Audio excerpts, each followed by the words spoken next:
സഹിക്കാൻ കഴിയാത്ത സങ്കടമുണ്ടാകുമ്പോൾ നെഞ്ചിലൊരു വല്ലാത്ത ഭാരം അനുഭവപ്പെടാറുണ്ടോ? തൊണ്ടക്കുഴിയിൽ നിന്നും സംസാരിക്കാൻ കഴിയാതെ നിൽക്കേണ്ടി വന്നിട്ടുണ്ടോ? മരിച്ചു പോയെങ്കിലെന്ന് ആശിച്ചിട്ടുണ്ടോ?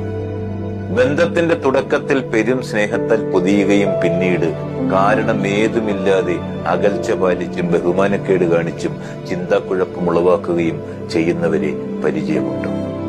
ആരുടെ മുമ്പിലും നമ്മുടെ സന്തോഷങ്ങളെ പണയം വെക്കാതിരിക്കുക.